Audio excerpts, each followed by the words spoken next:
Who's this person? Oh my God. Oh my God. Oh, yeah, yeah. Thank you. All right. So what I think was not said in the intro, which you can now see, is I was also in the military. Before becoming a coach, before becoming an attorney, I was in the Army.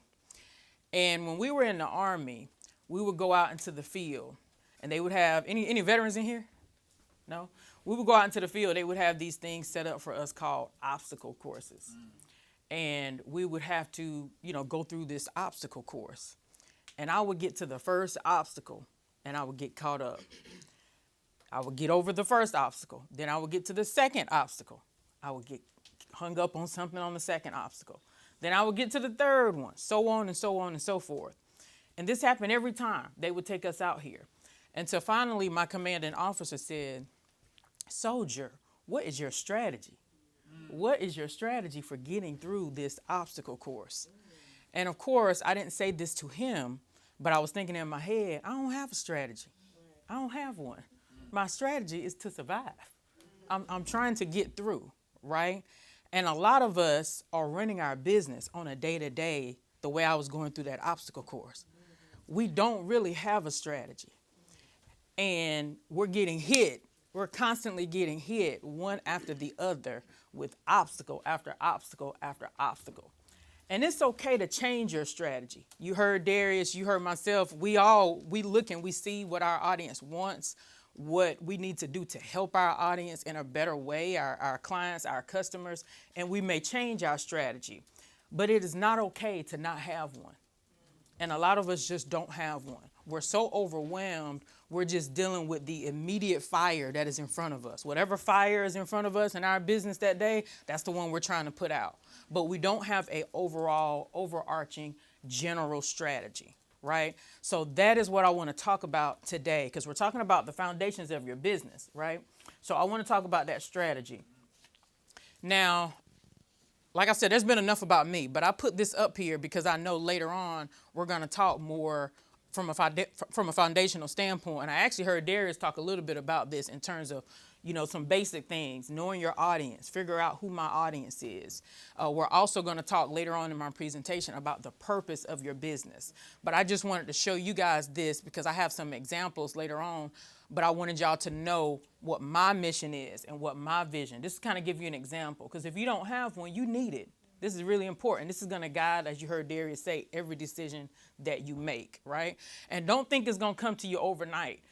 My mission is the same, but I actually I've changed my vision 3 times, okay?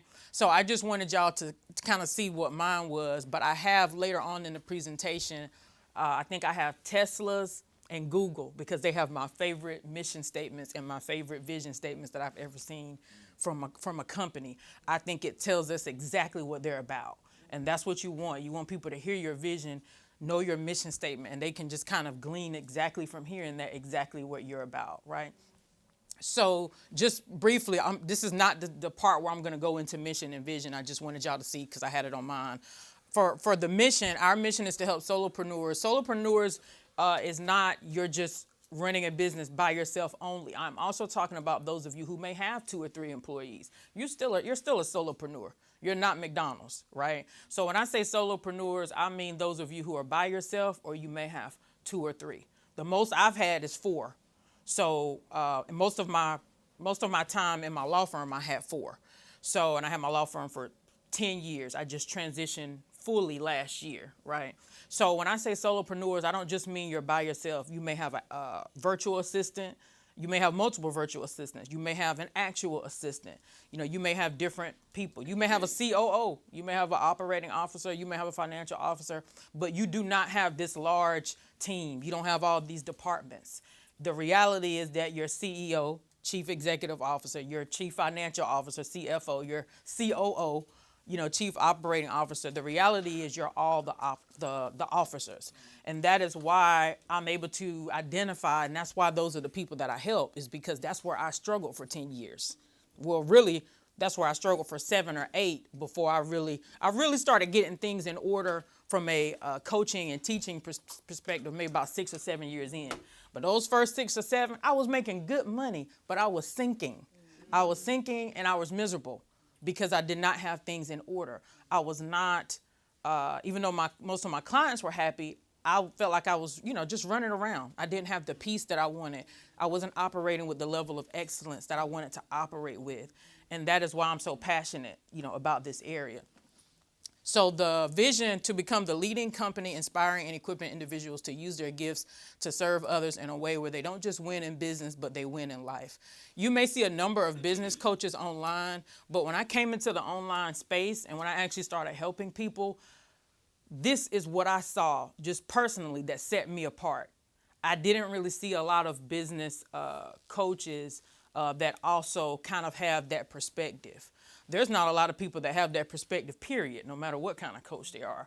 But for me, it is all about not just winning in business, not just building a successful business, but having a successful life. And within that life, I have a thriving business. Because I've had it the other way around. I had it the other way around for those 6 or 7 years I was, explaining to you. Even though I was married then, we have a beautiful child. I didn't have the peace. I didn't have the fulfillment, So people, you look online and it just kind of looks like, oh, I got to do this. I got to do that. No, it matters how you build this thing. Right. It matters because if you build it in a way that ain't sustainable, it's just going to come down. It's going to come down and you're going to quickly transition into another business model. So what I want for my clients is to start out with a business model that they know fits in line with their own personal vision, their own personal values, right? What they want for their life. So we don't want to design our life around our business. That's exactly what I did with my law firm. I designed my entire life around my business. Everything was hinged on my court schedule, the days I was in court, how much time I wanted to be with my clients in the office, prepping for trial and all this stuff, right? Now I have realized after those first 6 or 7 years that no, this business has to be built around your life. You see what I'm saying? There's a difference. Yeah. Okay, so this is my own personal strategy. This is how when I work with my clients, this is the strategy that I start out with because, the Q2 think tank is about foundation.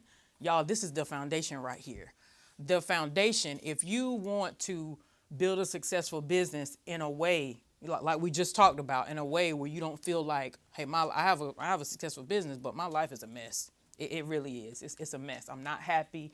If you want to build it in that way, which I believe is the right way and the only way to build it, I believe one of the biggest obstacles that we face is going to be ourselves. Mm-hmm. That's the first obstacle.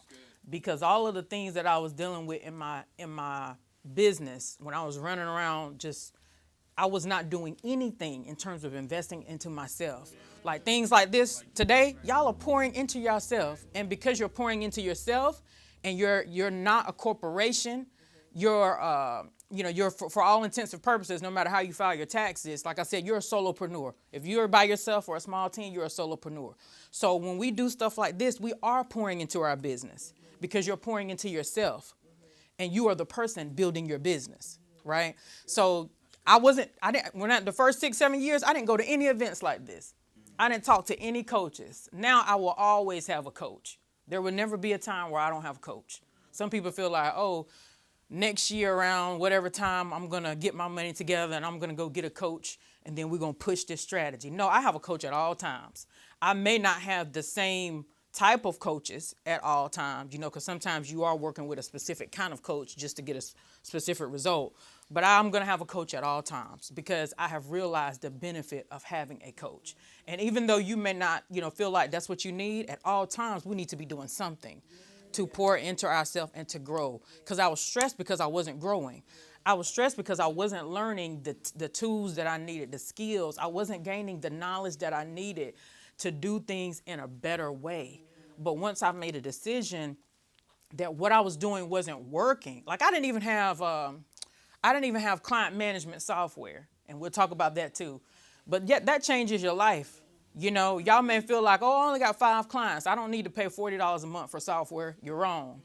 You're wrong. Because what that software does is not only does it give you a place, how we were talking about that information management system, not only does it give you a place to put all your clients' documents and all your, things as it relates to your products and services, whatever you're trying to fulfill for that client.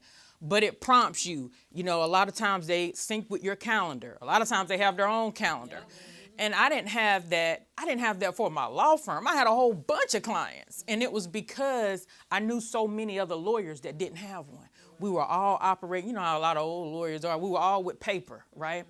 When I made a decision that I wanted better for myself and that I wasn't operating on that level of excellence, I started looking into it, and there were a few lawyers that had this. Most of them are the bigger, firms.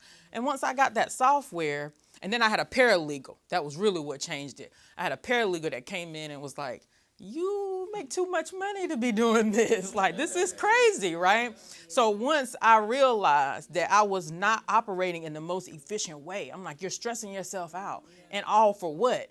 Once I made a decision that I didn't want to do it anymore, it took me 2 days to find out the software that would help me, right? So it's like we're suffering just because we haven't made a decision to see what's out there and to make a change. So the self is the first thing. It's going to normally be something within yourself, whether it be self-doubt, a lack of self-confidence, your mindset, problems with your relationships, problem with your emotional. Sometimes it could be physical things. We have to keep ourselves as healthy as possible, physically, emotionally, relationships. We have to keep that intact, because if you think a problem with your spouse is not going to turn your business upside down, you got another thing coming. Yeah, who's married in here? Okay. When me and my husband aren't on the same page, I feel like I can't even function, right? So, and even for the single people, if you get in an argument with your mother or father, anybody that we really love, we have to be careful and make sure we're pouring into ourselves as it relates to that as well. Because if we don't manage all the relationships in our life, if we don't try to manage them well, set boundaries, because there's just going to be some people that don't understand and don't respect what you're trying to do. If we don't set those boundaries, and don't just set it. Everybody want to set it and say they said it. Hold it. Because if you set it and then you don't hold it, what's the point of setting it, right? So don't just allow all these outside forces to come in and just undo everything you've worked for. We've got all that is under self. And I don't understand why we don't see more people talking about this online, because Darius can probably tell you, when you work with a coach, and that is why when I went through my certification program, they train us, and I'm very much aware if I'm working with someone, if I need to refer them to therapy, because sometimes that's what we need. And guess what? Therapists refer people to us, because when you go to therapy, a lot of times you're in survival mode. A lot of times it's not even about your business anymore. You're sinking so much, mentally or whatever. You're trying to get to a stable ground. That's what one of my friends, who's also a therapist and a coach, that's the difference. She always says is stability. When I see people on the therapy level, we're looking at stability. We're trying to stabilize everything. But then once you get stable and you're like, oh, okay, you've been talking about this business, but I realize you don't really have the how-to. You don't really know your next step. You don't know how to get that started. I have a friend I can refer you to, but she can't send that person to me when they're crying every day. They're not ready. You see what I'm saying? Right. And sometimes people will go through that kind of thing when they're in like business coaching or, coaching for strategy or branding, like Darius was talking about. They'll have so much turmoil in their personal life that you see within 5 minutes of the call, baby, this is why we can't get nothing done. Our stuff is crumbling, right? But that's life. There's nothing wrong with that. And sometimes you don't need a therapist. Like I said, sometimes the person crying because they won't lay those boundaries and hold them, right? You don't even need therapy. You just need to figure out that this is important to me. What I'm doing right now is important to me. Way more important than hurting your feelings or anything like that, right? So we're trained to identify those things. But when you're looking for coaching, you also have to identify those things. I've heard those same stories that Jess was talking about. But sometimes people have those stories where they paid $10,000, $15,000, $20,000, and they didn't do anything because of life hit them.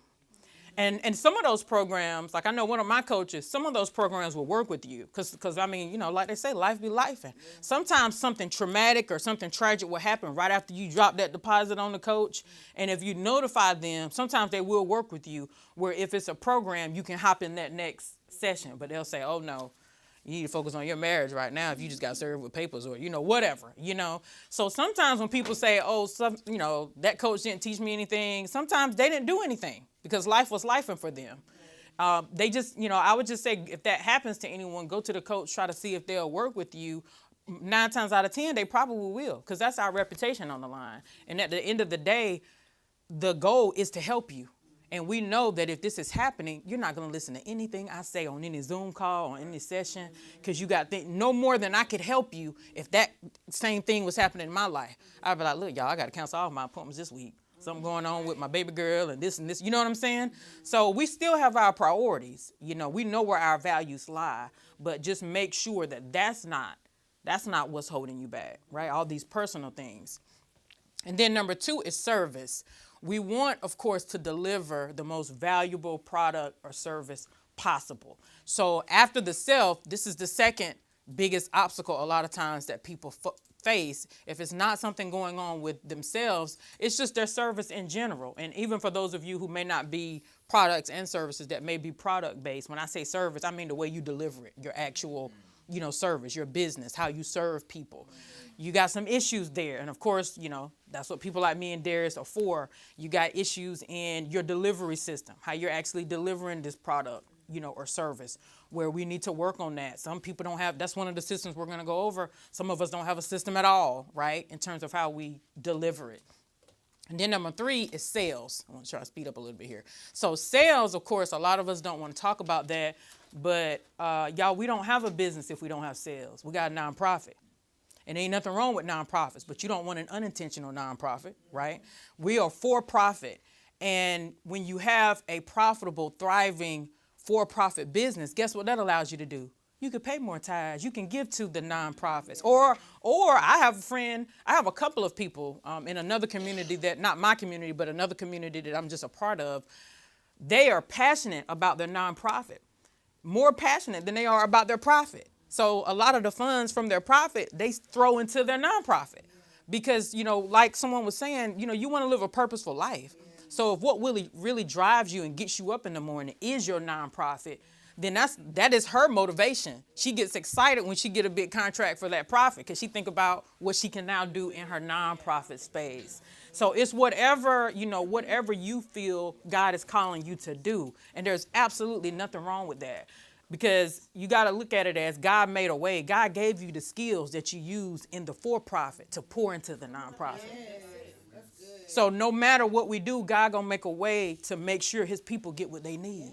He going to make a way, right? Systems. Systems is the last S, and that is going to be the majority of the focus today is systems. Y'all, I realize that I am too good to look bad, pretty much. Okay. I'm too good. And this just came to me a few nights ago. I was thinking about this because when you don't have good systems, y'all, and your delivery systems are a mess, you are a mess, right? Because we just talked about that. That was number 1. If you're a mess, your business is going to be a mess. If you all over the place, your business is going to be all over the place. When you don't have good systems in place, that ruins your reputation. And I can be out in the street and somebody can say, oh, so-and-so, I ain't buying from her again. When I know good and well she got a good product. And they may say she got a good product. She gave it to me 2 months late. The shipping was messed up. She wouldn't work with me. She wouldn't refund any of my money, even though I got it 2 months later after she told me. She won't respond to emails. Half of my cake was broken when she shipped it to me. Whatever. You are going to have a reputation, not just based on how good you are, but the way you deliver it. So for our systems to be a mess, when we know we're a bomb photographer, we know that we are a really good coach or a really good consultant, or we bake the best cakes, we make the best cheesecakes, we're too good to look bad. Like we're just too good for that. So that is a price that no one should be willing to pay. When we go to McDonald's or Chick-fil-A, we already know the food is terrible, but most of the time, why are we going? We're going because we know exactly what we're going to get. Yeah. It's convenient. Yeah. I know y'all have ate somewhere, and as you're pulling up, you're like, I don't even want this. I don't even want it. But someone is like, oh, girl, why don't we go try over here? It's like, I don't know. I never ate over there. We will buy a product or service or eat somewhere that is mediocre, but we know the service is good and we know exactly what we're going to get before we'll go to someone where we know it's better, but they're nasty.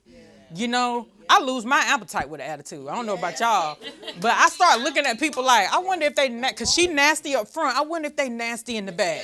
That's what I start thinking, you know? So we are losing business, even though we're the best at what we do because of the way we deliver it. And that's crazy. We're not going to do that. This blows my mind. You just did something. I always think of products like perfectly packaged. I never thought of services being like, imagine what's your packaging of a service. Yes. To look at it like that, you just, all right. Wow. Wow. I'm so glad. That's exactly why we're here. That's exactly why we're here. We do literally like the bottle of Coca-Cola bottle. Yeah. Your branding. All right. See, that's why we're here. Look, see? Y'all, we here for a reason. We're here for a reason. It wasn't a coincidence. Y'all saw the flyer. We're here for a reason. Okay, so operating your business without a clear strategy only leads to overwhelm, burnout, and a decline in the quality of your product or service. Whenever I say stuff, I like to give credit if I can remember who said it, but that's me. That's me. Okay, you go to the next one, Jess. Okay, this is one of my favorite books. Y'all read this book, James Clear, Atomic Habits? Yes. It's one of my favorite books. James Clear says, we don't rise to the level of our goals. We fall to the level of our systems. And James Clear has a really good personal story if y'all want to read that book. We don't rise to the level of our goals. We fall to the level of our systems. So for everyone getting all excited, oh, I got me some new goals. Girl, I got me a new dream board, a new prayer board, a new this, a new that. We do all these things, and the goal look nice and pretty. When we talk to our girlfriends about the goal, it sounds good. We meet with our boys about the goal, it sounds good. What do our systems look like that's backing up this goal? Because James Clear says we're not going to rise to those goals. We're going to fall down to where those systems are. Right? So we want those systems to be in place. On a scale of 1 to 10, how important to y'all are your business systems? That's a question for y'all. How important? Lakeisha said 11. 11. Thank you. I like you. I like you.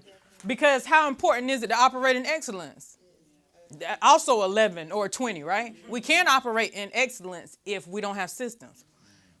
Why is this so important? We already talked about the first one. This is the only way, y'all. You can't be a McDonald's. You can't be a Chick-fil-A. You can't have people buying from you and they say, ooh, every time I work with her, it is just, she bomb. My product is the bomb. My coaching is the bomb. Every time I work with her, it's the bomb. You can't get those kind of testimonials without it being intentional. Because if you're not intentional, they're going to get something different every time. Because you're waking up doing something different every time as to the way you deliver it. So this is the only way to consistently deliver a valuable product or service, is to get these systems in place.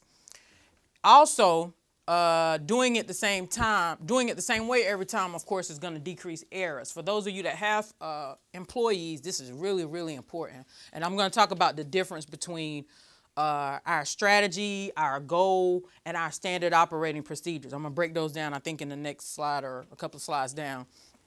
But these SOPs are going to eliminate errors because, y'all, our goal is to have a business, as Darius was saying. We want stuff to be online as we sleeping. We want to see deposits coming in as we on our anniversary vacation, right? That's the goal. Well, guess what? If you don't have systems, you can't even go on vacation, y'all. I've already been through this. You cannot even go on vacation, right? You have to have these systems. If you have these systems in place, your assistant, whether it's a physical assistant or virtual assistant, they know what to do, right? And of course, we want to automate as much as possible. We're going to talk about that. As much as we could possibly automate, we want to automate to leave your assistant with even less to do. Now, there are some things we may intentionally choose not to automate, and I'll get to that later, because everybody has their own thing in their business that kind of they feel sets them apart. So there are some times you may be like, oh, this is me. This is like how I deliver my service. This thing I don't want automated. My business is going to always do this one thing personally, like writing a note. Like there's a natural care hair company that I buy from. They have like little handwritten notes that come with their hair products. Now, I don't know if that's going to continue when they're like, I don't know. But right now, that's kind of their thing. Like, she actually writes a handwritten note. So when you get your hair care products, and they're natural. So when you get them, you got to refrigerate them. They're natural products. But she writes a little handwritten note. I'm pretty sure that takes time, right? But that's her thing. She has chosen, I don't want this automated. I don't want some assistant or some machine writing down, thank you for purchasing from us. This is my thing. I want to do it myself. So sometimes you may have your thing, but if it's stuff like the example I have an onboarding example. In the onboarding process, when we're bringing on a new client or customer, most of that stuff is all automated, right? We don't have a lot of personal touches there, right? Because they're just coming in as a new client. We're just trying to get all the stuff that we need to deliver their product or service, right? So number 2 is really important. If you don't have a way of doing it, if you don't have written, documented procedures, your assistants are not going to know what to do. And you can't have it so that you're on vacation and things are running smoothly, or when you get sick, your bank account won't be at zero because everybody's back at the office, or if you have virtual assistants, they don't know what to do, right? And then number 3, it provides clarity and reduces turnover. Y'all, when I tell you, I don't know how many of y'all have a brick and mortar, but having a brick and mortar and an online business just positions me so well to help my people. Because those of us who have only had an online business, there are some things that come with that brick and mortar, boy, and then vice versa. If you've only had a brick and mortar, there's some things that come with that online business that you won't know until you're in the full swing of that. Because I've had both, I'm in such a unique position. If you cannot provide clear procedures and you can't tell your assistants, even these people we hire on Fiverr and Upwork, if you can't tell them exactly what you want, y'all, they're going to do their own thing. And I think I have that later. That's the next one. Without a system, your team is going to create their own. And guess what? You might not like what they create. You might come back from Jamaica and be like, honey, what you got going on here? And they're going to say, well, ma'am, I did this. You can't get mad because while you in Jamaica, you didn't leave them a system. That's right. So they thought, exactly. You might not like the system they come up with. So we have to make sure we have a system that we leave for them. Now, once again, if something isn't working, we got to make changes. That's different. But we're not going to leave them to do their own thing because it's not their vision. They can't do what you want when they are not in your head, right? The vision is yours. God gave the vision to you. So if God gave the vision to you, you're the one who has to create the procedures. They can't come up with something that's going to make you perfectly happy because you have the vision.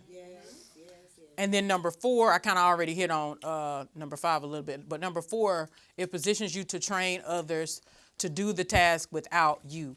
We already kind of hit on that too. Y'all, if everything is in your head and nothing is on paper, when you're in Jamaica, what are your people going to do? Everything is in your head. So when you leave your business, all the systems leave. And that is real hard for solopreneurs to understand because we do things naturally. When that new client come in, we quick to send them the invoice. We quick to send them the contract. We quick to do this. We quick to do that. And then when we get the assistant, we say, oh, okay, girl, this is what you do. You do this, and that. Nothing is written down. I know because I've been through this. Y'all don't have to tell me that this happened to you. I know it has. Nothing is written down. And then when you go outside the office and they do things in the wrong order, now you halfway through the project and you got $500 of what was supposed to be a $1,000 deposit or whatever, or they didn't sign the contract. They paid everything but didn't sign the contract. Or if it's, a product, it was something they were supposed to give you that you needed for, to do the service or shipping. You needed on the shipping side, or you didn't tell them that shipping was their responsibility. Anything. When you get back, that very important part has not been done. Right? So even though you do it automatically, you do it in your sleep, it has to be written down because you have to be able to hold them accountable. And if you're training them before you go to Jamaica, let's stick with that example. If you're training them before you go on vacation, or if you don't feel well and you're doing all your training over the phone, you're like, I can't even come in today. Or you're talking to your virtual assistant. Can you take in, all the incoming people, handle all the correspondence with them today because I don't feel well? If you don't have anything written down, guess what they're doing as you're talking? They're trying to get all this stuff down. Whereas if you already have procedures in place, all you have to do is send that to them. It's not like you're not there for them to call with questions, but you have it. And when they don't do something right, guess what you can do? You can say, Now that was right here. So are you guessing? Are you not looking at the paper? You know, and then of course, if it's somebody who's been working with you for a while, they don't even need that. They would only need that if you hire somebody else and they're training. Then they'd be like, okay, here you go. Because they don't know how your business operates yet. So we got to have this. And I think we hit 5. Oh yeah, problem solving. I forgot that. This helped me out a lot too. Sometimes when you get to the point, like I said, like I told y'all, most of my business, I had 4 people. So there were things going on sometimes that I didn't even remember, right? Because I'm in court or I'm at another lawyer's office or I'm at home, right? So it's things going on that even I have forgotten. So when people bring problems to you, you know, like let's say you have an assistant and then you have another assistant, but let's say this is your main assistant, right? The one that's been with you for years. So if you're talking to them and they're telling you about a mistake that your other assistant has made, if you're not aware of the day-to-day, you created the procedures, but you're no longer in kind of the day-to-day, it's hard to do problem solving if you don't have all these procedures mapped out. Because if you yourself, because you've been out of that part of your business so long, you can't even help them. You don't even know what the breakdown is, right? But when you have these procedures, you can go out of that business. So like I can have 3 speaking engagements and come right back to my business. And if a problem is presented to me, I can look at my procedures and I can say, oh, okay, so this is what's going on. And it may not be anyone's problem. You know, you got problems in business it doesn't mean your assistants did anything wrong. Sometimes things are just going on and we need to make a change. Stuff going on social media, whatever. But I can come right back to my business and I can say, oh, okay, so based on what y'all are saying is happening, this is where our breakdown is. So I'm going to make a change in our procedure and we're going to do this, right? But when you're out of that part of your business so long, you come back and you like, I don't even remember. What do you do here again? You know, like I've been there, you know, and I'm like, guys, what did I tell you to do? I'm trying to remember. I don't have to ask them because they may tell me the wrong thing. You know, you could tell someone something, and if you don't have it written down and you come back and you say, when I trained you on this, how did I tell you to do it? And they can tell you, and that not even be how you trained them to do it. But you actually believe them. You're like, oh, I don't know why I trained you to do it that way. You didn't. You just didn't write it down. You actually trained them to do it the right way before you went to Jamaica. You just didn't have it written down. Y'all see what I'm saying? You see why it's so important to have it written down? Don't go to Jamaica. Look, that's our spot. You can go to the next one, Jess. That's our spot. And we went to Jamaica about 3 or 4 years ago. So I went through a lot of that with my business. That's why Jamaica's fresh. All right, top 5 business systems. Y'all, there's a lot. I don't want y'all to leave here and feel like, oh, my God, I need to revise. After hearing her talk, I want to revise all my systems. I don't even know where to start. There's a lot of systems in a business, right? You got front office and back office. So in terms of all the systems you could possibly focus on, these are the top 5 I think you should focus on. So if y'all notice that one I told you was super important, it's not even in the top 5. The top 5 is going to be your lead generation. Because you remember what I said, we don't want a nonprofit, right? We really want a for-profit, or at least that's not what we're doing in this business. You may have a nonprofit. So that is going to be the number 1 system that we want to create. And that doesn't have to be something that doesn't have to be this grand thing, y'all. It can be like, you know, I'm a coach. It can be that when someone sees where I invite someone to work with me in my coaching program or book a call, I direct them to, you know, the link in the bio. I tell them where it is in the bio. They click on that link. From there, I have it, you know, send them to Calendly, or what's the other one other than Calendly? I forgot the other big one. But yeah, and then the one that starts with an A. But anyway, I send them to one of these, you know, systems where people, Acuity. I send them to Calendly. I send them to Acuity. I send them to one of these places where they could go ahead and book a call. And after that, I have an automatic thing that goes to them, of course, to set up the Zoom call. You know, these are just some initial things in terms of when you're actually having a new person contact you and want to work with you. Now, this is a big area, right? And I'm going to go over this in the next slide. But this, I put this in parentheses because y'all can name your stuff whatever you want to name it. But even though I'm saying lead generation, I actually have lead generation and some other things under a larger umbrella the way I do mine. I do mine, and it's called client acquisition. So I have other things under that other than lead generation. But for you all's purposes, I didn't want to go into like this whole thing. Lead generation is fine. I just want you to know how we're going to attract people to our business is going to be our number one system, right? And then number two, the second most important one is how we're going to bring them on, the onboarding. And that's the example I have in the next slide. Because if you mess that up, y'all, we've lost them before we've even began. Like, if they are trying to pay us and they can't get a hold of us, they're trying to send us the contract back. They're trying to figure out, okay, what to do about this. If they can't even reach us, even though they just saw this nice video where you taught them all this stuff or they saw this beautiful cake, now it's so messy. It's so messy now to work with you that I'm just done. I don't even care no more. Cancel my appointment. It's like, it's too much to go through with you. So the onboarding process is our second most important system. The third is admin and support. Because even after we're through and it is different. Admin and support is different from onboarding. Because once they're already on, that admin and support is really important. Because nobody's going to give you a good testimonial if they feel like you took their money, you did whatever you did, but the rest of the project, they couldn't really reach you. They had to deal with your virtual assistant the whole time. And everybody has to be respectful of the way you run your business, right? So if you only have a set time where they can talk directly with you and all the other communications are going to be with your virtual assistant, that's cool. People just need to know what to expect coming in. Right. And they don't want your virtual assistant after 10 emails telling them that. Because now I done email you 10 times. And now your virtual assistant is saying, well, you can only talk to her on y'all assigned weekly booking calls. Well, if you would have told me that, I wouldn't have sent the other 9 emails, right? So that's all going to be up here. When you do the onboarding, you're going to send them expectations written. And then I like to lay out the expectation when I do that initial call too. I have a really good long, most of the time mine is an hour long because I like to tell them exactly what to expect. So if they are only going to talk to me on our weekly Zoom call and they're really not going to be able to reach me in terms of my voice throughout the week or it's going to be hard, I tell them that.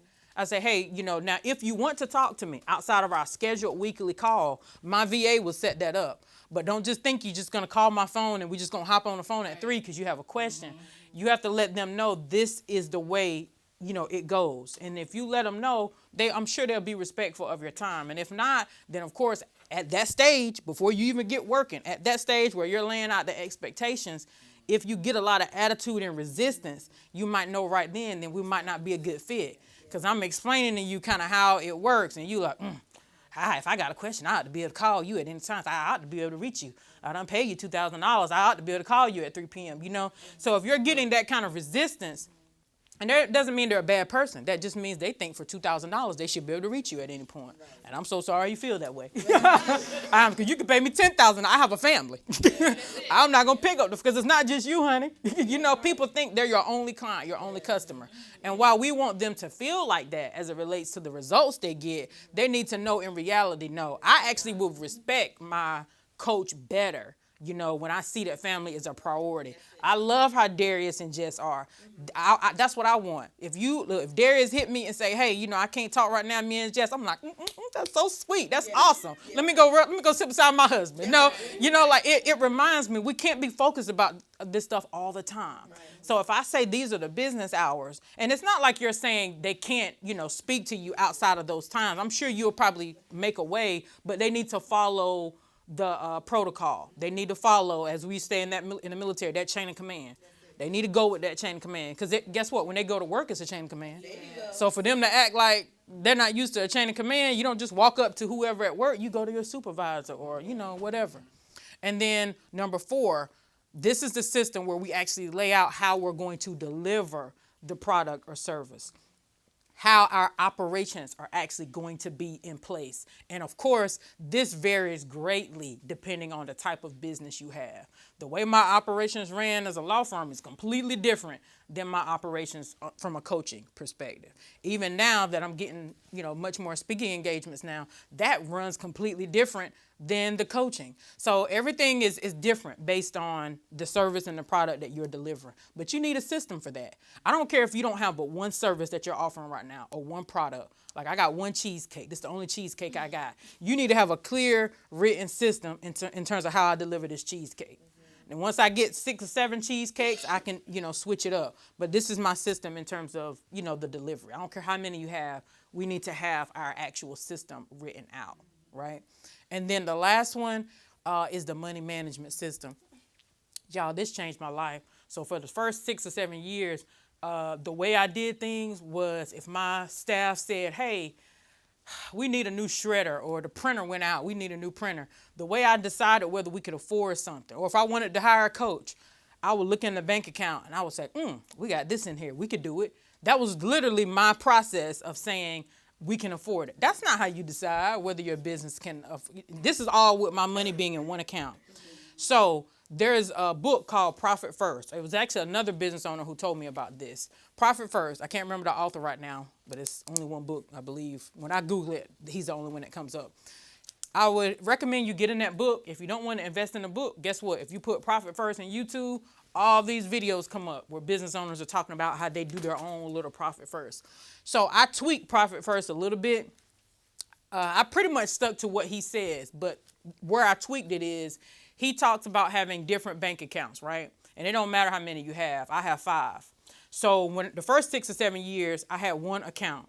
I had one operating account. Like I said, if it was 20,000 in there and the printer was 5,000, I'd be like, y'all, we good. You know, I haven't looked at the part that I'm putting aside for taxes.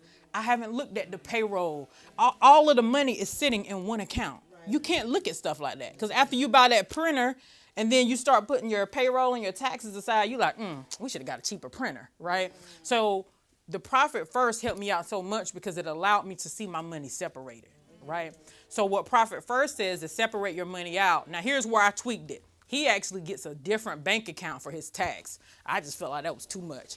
And the reason he opens up a completely different account for his tax is because he said that he wanted to make sure it created another barrier for him going to get the money.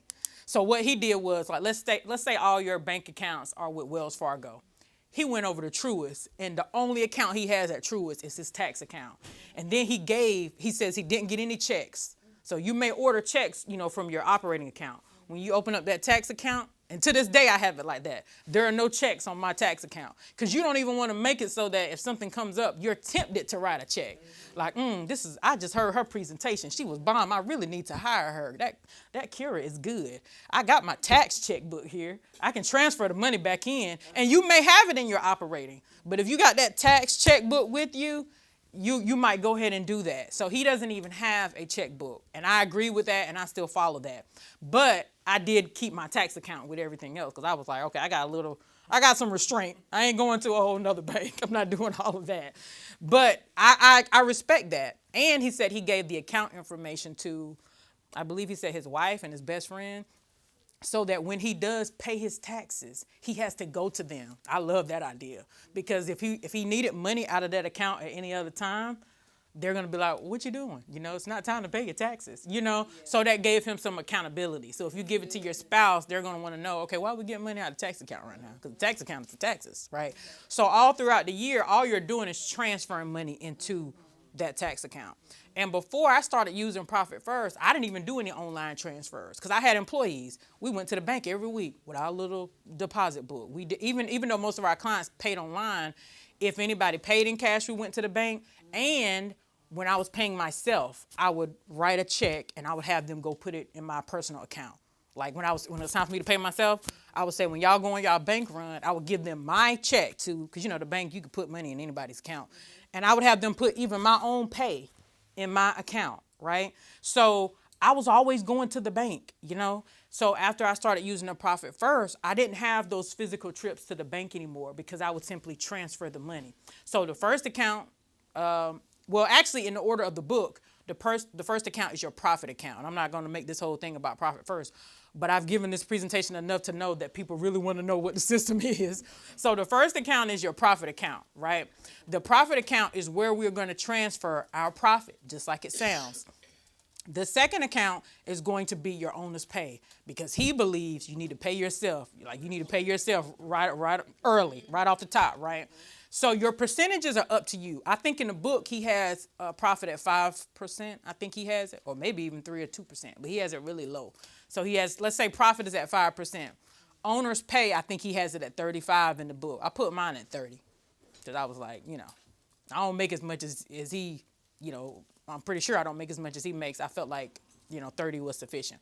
So I think mine is 5 for profit, 30 for owner's pay. And then, what am I missing? Oh, so your income account. So rather than us having one account where we receive money and we write checks out of, we don't have that anymore. We got one account where all of our vendors, the money comes. So if somebody go to our website and make a payment, it comes into the income account. And when I went to the bank, this is actually what I called the account. So when I go online, you know how you can name your account. You can call it Melissa's Saving Fund. You can call it whatever you want. So you don't have to do it at the bank. If you want to do it when you get home, that's fine. But I did it at the bank because it was so many. I didn't want to forget. Right there sitting with the person at the bank, I told them what I wanted the accounts to be called. So that account was the income account. And the reason, so your account that you're using now, the easiest way to make this transition is to make that your income account. Or is it the other way? Hold on, wait. Is that the income? I'm trying to think. No. I got it reversed. It is the expense account. Y'all don't give me the line. One of these accounts, because you're, like I said, you're not going to write checks out of the same account you receive money. That's all I want you to remember. Whatever account you want to do that in, if you got a lot of bills coming out, like, you know, your business bills are coming out by direct draft. If you got that kind of situation going on, you want to let that account be the one that stays right as it is, and then open up the other four. And if you don't have a lot and it really don't matter which one, then you could just choose. But the main thing is we want the profit account, we want owner's compensation, we want income, and then we want operating expenses. He had a fifth account. I forgot what his fifth. Expenses. Oh wait, I'm at 5. Okay, profit. Owner's comp. Oh yeah, you're right. Tax, profit, owner's comp, tax. What was the next one, y'all? Income and expenses. 5. Okay, so I got 6. All right, and he has 6 too, but I forgot what his 6th one is. So the 6th one I have is payroll. If you don't have any payroll, just forget about that one. But if you have 3 or 4 people working with you, it's good that you can see their money separate and apart too, right? So, and if you have a payroll company, it's good that company just deals with that one account. That way you're not looking at your operating account thinking, oh, I wonder if payrolls went through. You already know payrolls went through because payrolls in another account, right? So, y'all, that system, and I read that whole book. And I read a ton of books, but I don't read a lot. I do a lot of audio. I normally order the physical book. When I like the audio book, I read the physical and I read it from beginning to end. But I don't start out with physical books because, I don't know, it's too much. I have a lot of physical books. So if you come to my house, you'll be like, oh, she loves physical books. But those are just books mostly that I started out with audio and that I like. I don't just start out with the physical. So yeah, that is the most important system. And I'm going to tell y'all, there were times in my business where I thought I was at capacity. Some of you may be there right now where you're like, I'm just at capacity. I really don't even want to get a lot of influx of new clients and customers because I really can't handle the current demand. Some of you are there. I was talking to someone yesterday. She said that's exactly where she is. And that's a great place to be, right? Let's start off there. But if that's where you are, but you're still not reaching your income goals, we got to do something. Because if you can't take on any more clients, but we still are not, and your income goals are reasonable, you got reasonable income goals, but you're still revenue goals, but you're still not there, we got to look and see what the problem is. And a lot of times this is the problem. That's the problem. Because once I did that, and I had the reverse situation going on where I really needed to hire somebody else. But I was like, I can't afford to hire anybody else. But I could. Because once I got my money separated out and I was able to look at it in the different accounts, I was like, okay, I got this for tax. I got this much over here. And I got this much coming in. You don't look at tax season because we know tax season is an anomaly, right? You look at your average. Like, what am I averaging throughout the year? Not what I get over tax season, but throughout the year, what am I averaging? And then look at how your money looks in your separate accounts. And you have a better picture of whether you can afford to hire someone. But yeah, it was times I had plenty of money to hire somebody, but to me I was scared because it was all sitting in one account. So if you look at it in one account, you're like, I got 15 grand that's gonna go to the feds. I got this, I got that, and you're scared. You're not making a move. Well, go ahead and move the 15 grand over that's going to the feds. Put it in a different account. Go ahead and take out your assistance money. Put it in a separate account. You could take out 5 or 6 months worth of your assistance money if that'll make you feel better. As much as you as much as you want. There is no rule on that. You put away as much as you can in that separate account that would make you feel comfortable with hiring somebody, right? You can say, if I can put this much away for my assistant, I know I can hire a second one. Or for yourself. If I can put away this much for myself, I feel comfortable hiring someone. Like that's the way you can look at it. And then the information management system, we already talked about that. But I have two things. I have Google Drive as like my main information management system.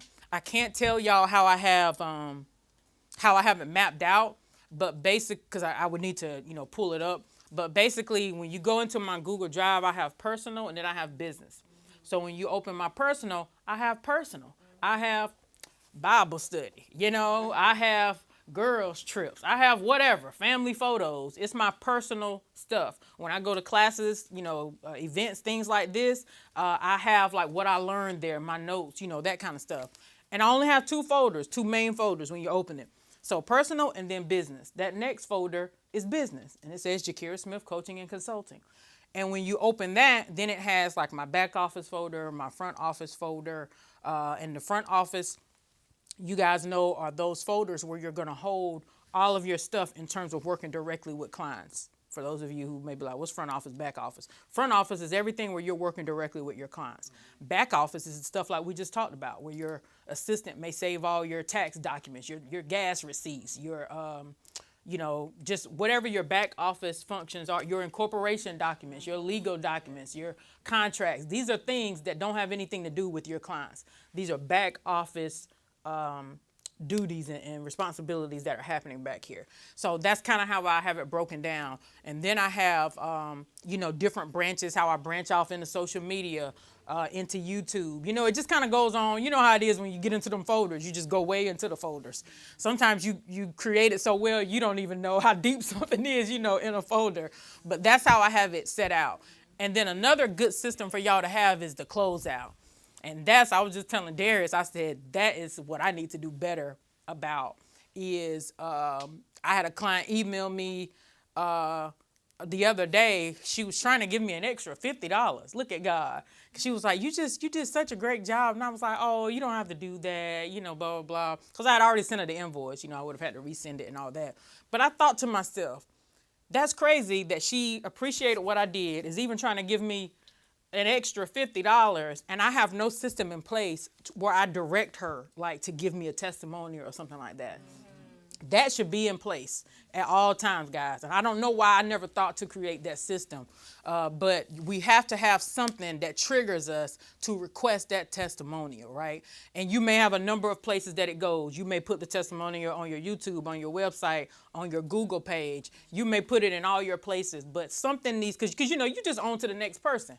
You're not here for the congrats, right? You just moving on to the next client. Something needs to prompt you. Because I do have a closeout process. I just don't have that as a part of it. When I'm done with a project, I have, a system as to how I move them over to my closeout space and how I preserve their documents. And if they come back to me, I can pull up everything we did for them.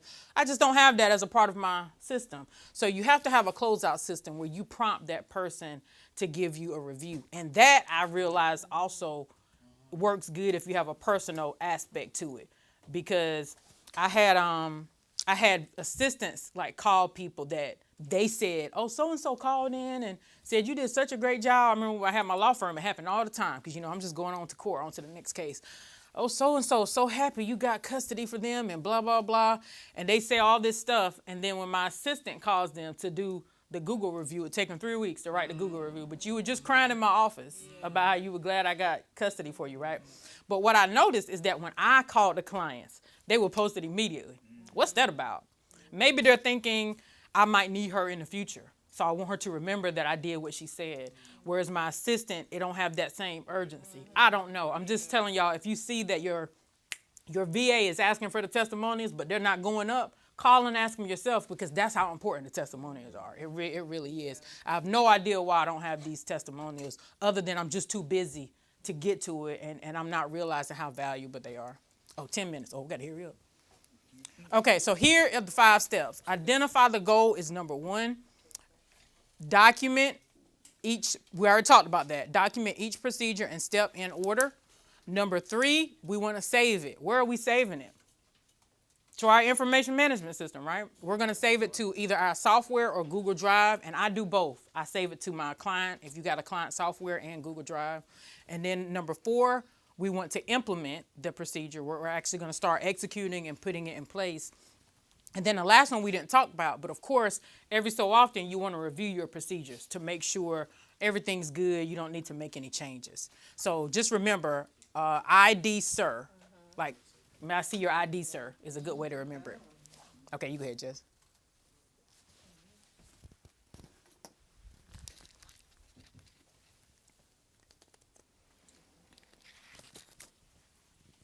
Okay, getting clear on the purpose of your company. So with the vision, these are the examples I told y'all I love. So your vision and your mission, like I said, is going to take some time, but this is a way you could think about it. Your vision is the long-term impact you want to make on the world or within your industry. Your mission is more simple. It's what you do. Like, what is the actual purpose of your business? What do you do, right? So I love Tesla's statement. Tesla says, our mission is to accelerate the world's transition to sustainable energy. Our vision is to create the most compelling car company of the 21st century by driving the world's transition to electric vehicles. Ain't that awesome, y'all? Now, we don't have a billion people helping us come up with this, right? But that is awesome. It tells you exactly what Tesla, where they want to be in the future, and it tells you exactly what they do now. And they even have those catchwords. We're driving the world's transition because they have cars. Ain't that awesome? I was like, oh, that's good. Google is even better. Our mission is to organize the world's information and make it universally accessible and useful. Our vision is to provide access to the world's information in one click.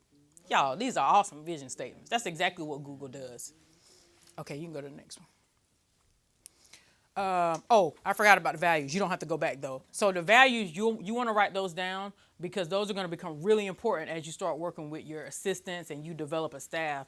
People need to know what's important to you in your business in terms of integrity and different things. They need to know that because they need to know what the standard is. So clear on the purpose of each individual system. So here's the difference, y'all, because I know y'all going to go back to your businesses and be like, wait a minute, the goal, the strategy, I'm confused. The system. So our goal is our specific desired outcome. What is our desired outcome? Very simple. Strategy, how are we going to accomplish the goal, right? And system is a set of procedures performed in order to accomplish our goal. So that's where we're going to have our list of procedures. The SOP, those are our actual procedures. That's what SOP stands for, Standard Operating Procedures. So these are written instructions outlining the required steps to be performed within each procedure in order to consistently achieve the desired outcome. And I don't want y'all to get too bogged down in this, but I know a lot of people have the question, how clear do I need to be? My coach told me a few years ago it was a couple of people, we were on a call, a couple of people saying, I'm clear, but I don't know if I'm clear enough. I'm clear, but I don't know if I'm clear enough. You need to be as clear as you need to be to make that next step, if that makes sense. So you don't have to be like super, super clear. You just need to be clear enough to do like what's before you at this point in time. Okay? All right, you can go to the next one, Jess. Onboarding. This is just an example, guys, and Jess has this. She can send this to you all, but this just gives you an example of how you can structure it. So the goal is, this is my own personal thing. Now, I don't have my time frames on here, but I also have time frames. The goal is to seamlessly transition prospective client to client.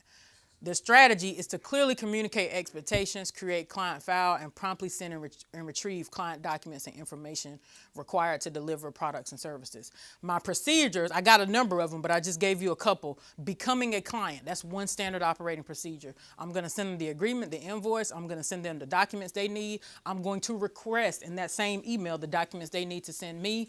I'm going to create their file. Now, y'all may have this. If you don't have any assistance, this can all be one procedure. I got it into two because a lot of my procedures I revised from my law firm, and I had different people doing different parts of it, right? But you can do it all in one if you want to. And then you want to list who's performing and the estimated time frame. And if they go outside the time frame, it's okay if it's a valid reason, but they need to have some idea of how this like how long it takes. And you know, because you've been doing it, right? All right, you can go to the next one. That's really good. Do it now. When is the best time to start, y'all? When is the best time for us? If we have procedures and we're listening to this and we're like, I need to straighten up mine or revise them. Or we don't even have them. We just willy-nilly because we don't have any employees. We're doing it all by ourselves, which we now know means is going to end in us just being overworked, stressed out, and we can't grow. We can't go on vacation. We all know the consequences of this now, right? So the best time to start is now. We want to do it now. How did you know and how do you make the time to develop and maintain your systems? You need to be intentional about it. I got sick and tired of being sick and tired. And I reached points where the bottom was falling out in terms of deadlines, time frames, and I made the time. I don't care if you go to the beach for 2 days, you go to your grandma's house for 2 days. It don't matter where you go. You go wherever you need to go to sit down and get it done. Because if you don't have any employees right now, the only thing stopping you is you. It's all in your head. You just got to write it all out and save it to your systems in the appropriate place. Number 2, I have a desire to operate in excellence in every area of my life. And we said at the beginning, we're all believers. So we have that desire to operate and walk in excellence, right? We already said I'm too good to look bad, right? And number 4, y'all, we have to remember that it's bigger than us. We are helping people. Our products and services are actually helping people. And we can help more people if we have systems, right? We can help 5 people if we're doing everything by ourselves. If we have systems, we can help 500, right? So we can help more people. Avoid the stress and burnout and give your business a chance to succeed by creating your business systems. Is this my last one, Jeff? And I already said that.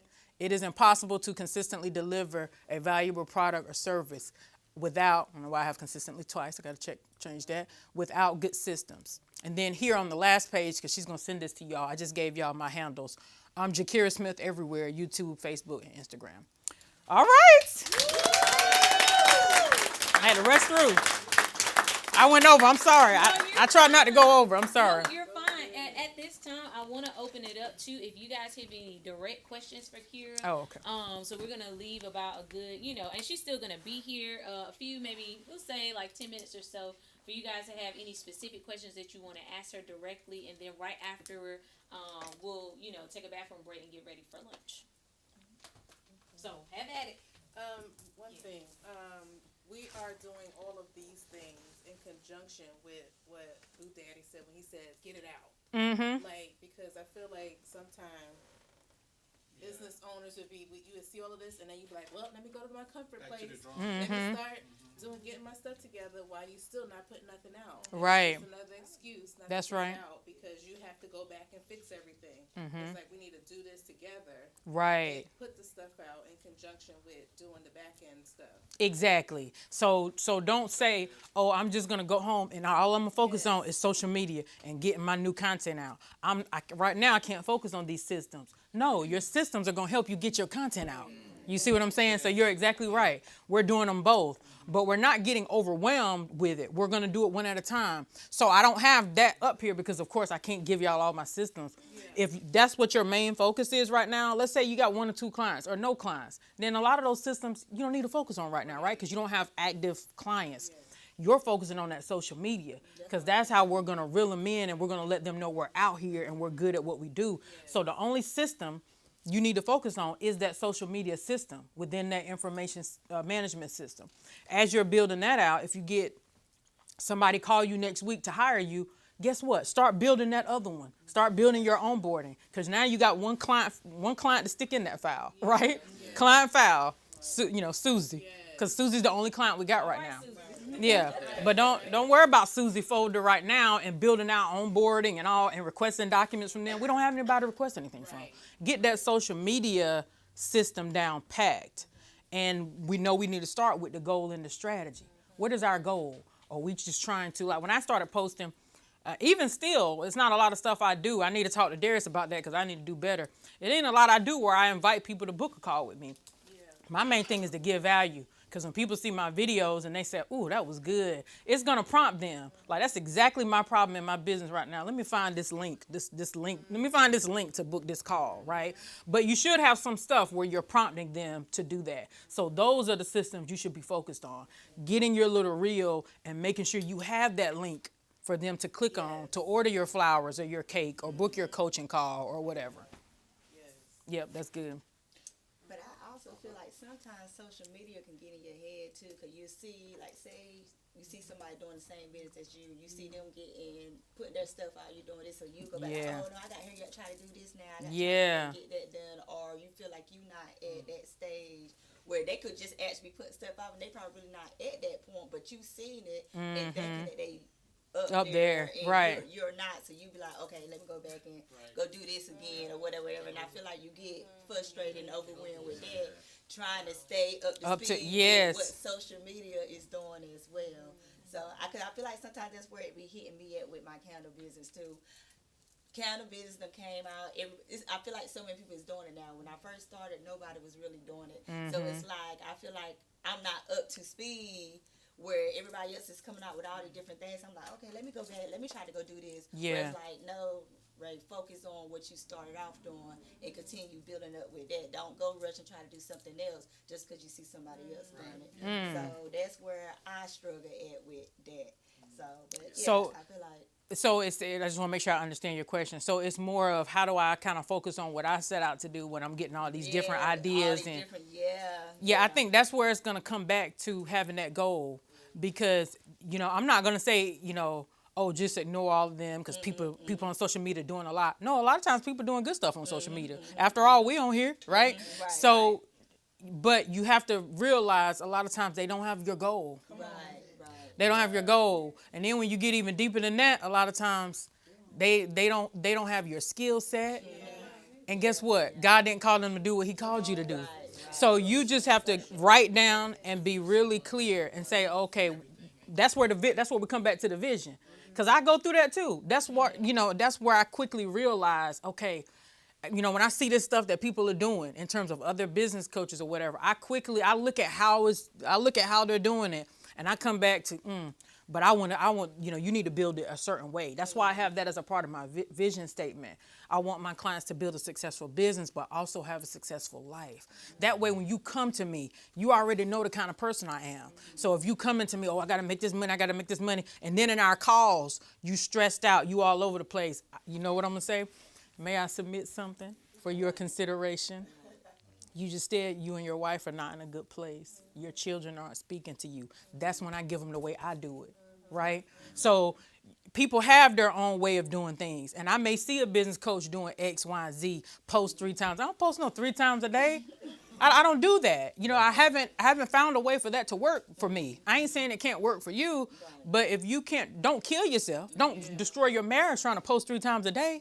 That's what I'm saying. So when you're looking at all these other people, in your mind, you should go back to, I don't think there's anything wrong with jotting down. Like if you see something that catches your eye, write that down. But you go back. You don't just start implementing it. You take what you saw them doing and you come right back to your vision and your mission.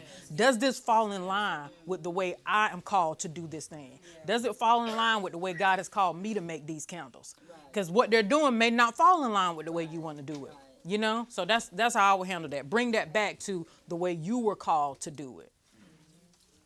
I just want to piggyback off that a little bit because I have a personal testimony of that. Oh, awesome. Life of how you can set out to do certain things, and then not only do you see other ideas, but sometimes people will present other ideas or suggestions to you. And so I literally just the other day I was walking in my house and that thought came to my mind, what was your foundation? Because what we have to realize, I don't know if you believe it or not, I don't know.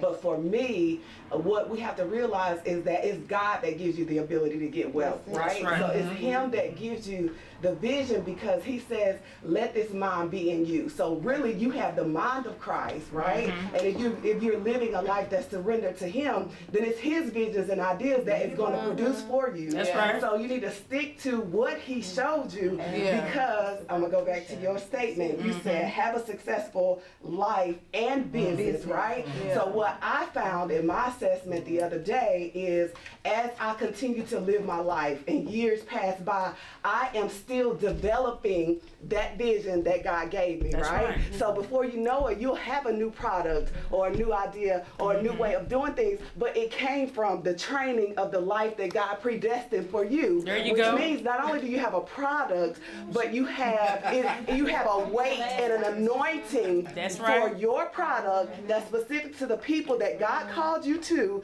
that is going to purchase that, which is your way to get wealth. You understand what I'm saying? So you have to stick to the vision that God initially gave you, because he didn't give it to you for that day. He gave it to you for your destiny. Come on. Woo! Country. Yes. Come on, that's my friend. Now this just came to me the other day, so I had to say amen to that in my own way. It's true. It's very true.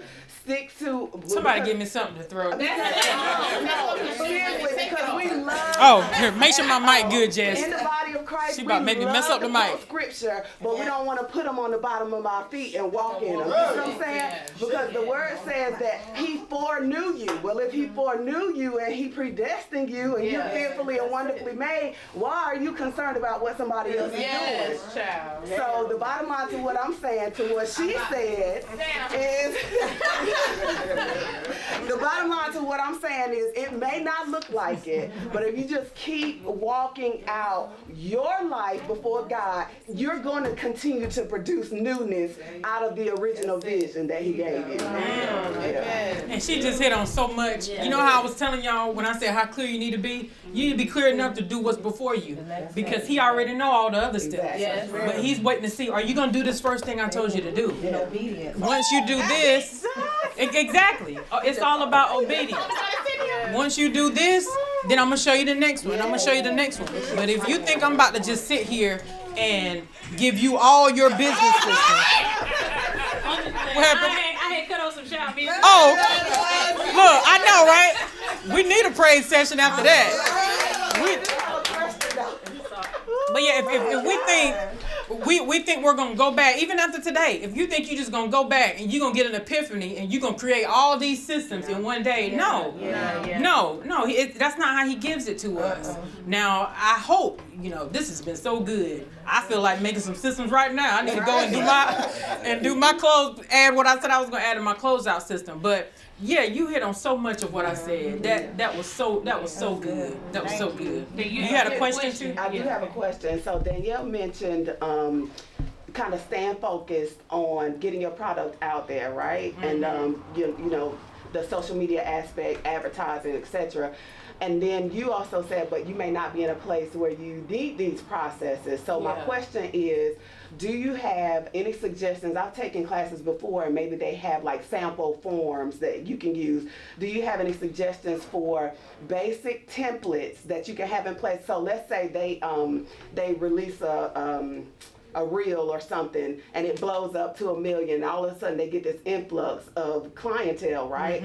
So do you have a basic form that could be a filler until, that they can modify to their business, that could be a filler until they focus on that portion of their business? A filler as it relates to generating the new lead or the new client, or more on the onboarding, meaning do I have, in terms of bringing them all into your business? Right, like, let's say 10 people, so schedule an appointment for 10 people, like at one time or Exactly. something? So after they respond, like if you need like a basic contract to send, just to have it kind of in your back pocket until you figure out how you're going to lay out that particular process for yourself. Well, okay, you said a couple of things. You just mentioned the word contract. So of course everybody's gonna have different contracts because we have different products and services, different time frames, and y'all can certainly contact me, about any of that. But I don't think that was your original question, was the contract. What were you? So let's say, for example, for me, right? Let me make it personal. What do you mean by filler? I'm still trying to understand. So when I give classes to young girls, right, because they're underage, there's certain things that I need to make sure I cover. So let's say, for example, like a media release, if I'm going to take pictures of them and post them on my website, right? Okay. So I need to have, even though I may not have this influx of clientele at this moment where I need to have a whole full-on document suite, right? I still need to have something in place so that if I have a class, I can just give them this media release real quick to do a basic coverage of myself until I'm in a place where I'm doing a document suite. Okay, if y'all can help me, because I'm still trying to understand. What are you covering in that document? Are you trying to get their email and phone number? No, I'm getting a release to use their picture. Consent? A consent form, Like a consent. Yeah. So, Yeah, like just a standard template. yeah. Because you compared the two, you said no, focus on the media part, right? But then in the back of my mind, I'm thinking, well, what happens when she gets an influx that she's not expecting? Is there a sample kind of placeholder consent form that you can have in place until you create those documents? Yeah, I can share what we use, or what you're about to say, what the system we use. No, go ahead. Oh, okay, because we use Indy, and it's INDY.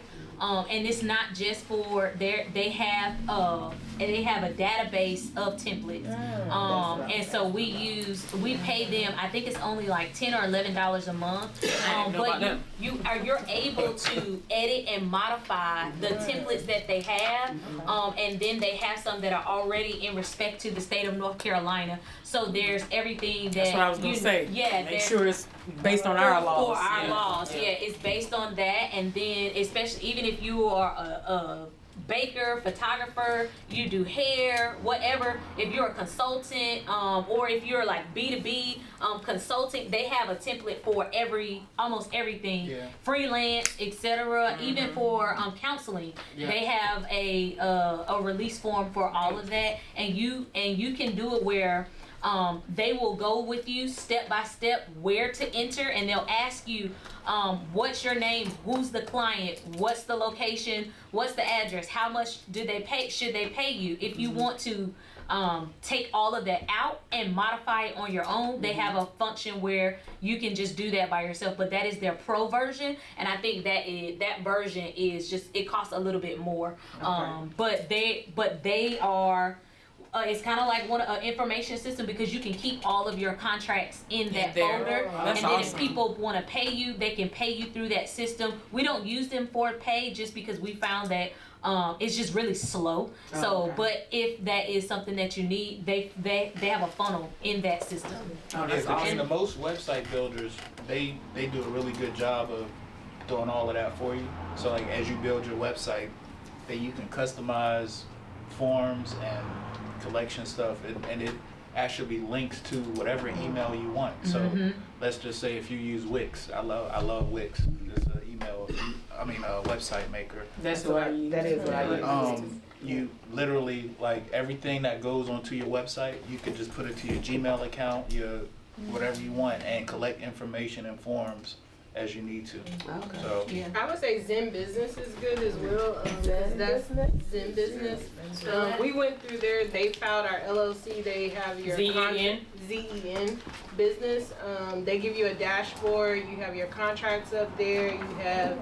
They go ahead and put you in contact with Bank of America, and they let you actually talk to somebody with Bank of America. They start your account, everything. I mean, down to your taxes coming up.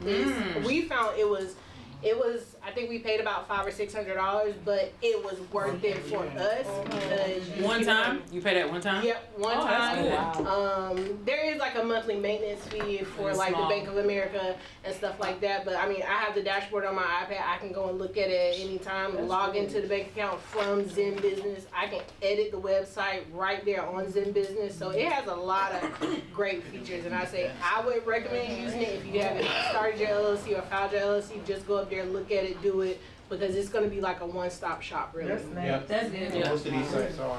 Yeah, that's awesome.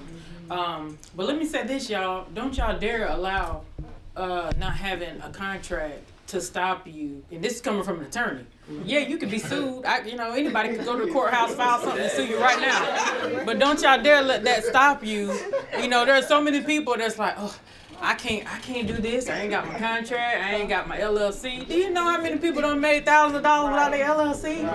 Now, am I saying you should operate a business like that? No. I'm saying don't let that be the holdup, because sometimes you go out here and you get the LLC, you get the contracts, you get the website, and you ain't got one client. You done spent $4,000, ain't got one client. So I'm saying build it. If the money is if you got the money, if you got the money, I'm saying do it the right way up front. But if you don't have the money and you're kind of in that season where you're building as you grow, as a lot of us often are, then no. When you get them couple of clients, we're gonna set aside this money. You say, okay, now I'm ready to get my business legally established and legally protected. But don't you dare turn down a client because you don't have this, you don't have that. I'll go home and do a contract so quick. Like, here your contract and your invoice, I have to you by 5 o'clock. Oh, you wait 1 minute. Don't you tell somebody, oh, I ain't even got my LLC yet. Won't you hit me next time and I get your Easter baskets and stuff? No. How many Easter baskets you need? Because a lot of times the stuff we're doing ain't even nothing really to sue anybody over anyway. Now I definitely don't want to operate without contracts, because if I'm doing like a whole coaching package or a program, it's $1,000, it's $2,000, it's $5,000. Yeah, I want us all to be on the same page. That's good money, right? That's big money. But a lot of times people have a $400 deal saying, oh, I couldn't do that. I have my LLC. They ain't about to sue you over that. Like, it's not, if you came to me trying to sue somebody over $400, I would say, I don't know that that's going to be worth it. The filing fee is $300 in the courthouse. I'm going to charge you $2,500 and then $250 an hour. And then you know what they're going to say? I'm just going to go write a bad Google review. I'm not going to sue. Ain't nobody going to sue over that. Don't you dare let that stop you. Work on it. Yes, do your best to have it together, but do your thing. Do your thing. I'm going to say this too, DocuSign. Oh, yeah. Because it can be a hurdle if you just got a thing online to download. Yeah. DocuSign makes it digital. Yeah. Yeah. So you can sign everything online, put your initials. Both of y'all sign on each end. And so also too, if you don't have a website and all that stuff, you can just do a quick landing page. Yep. And on the landing page, you can have a document in Google Docs, and the landing page just has a link to that Google Doc or something like that if they need to download anything. It's ways to do it without having all this fancy stuff. And, I'm gonna just be real with y'all. So we figured all this stuff out, going into a new thing.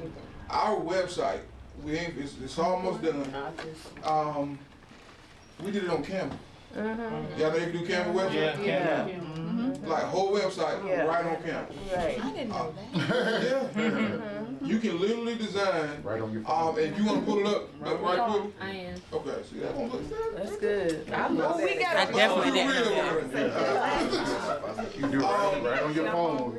But yeah, Canva, you can publish a whole website. You design it like you would a flyer or anything else. You put your elements in there.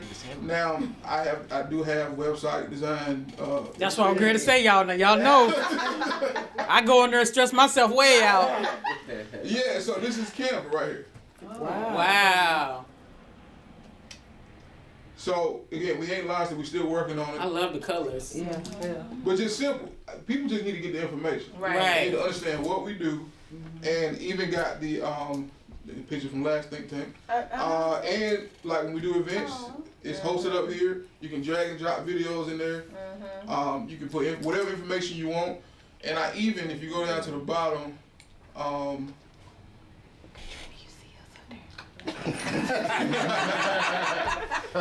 You saw yourself? Get a consent form.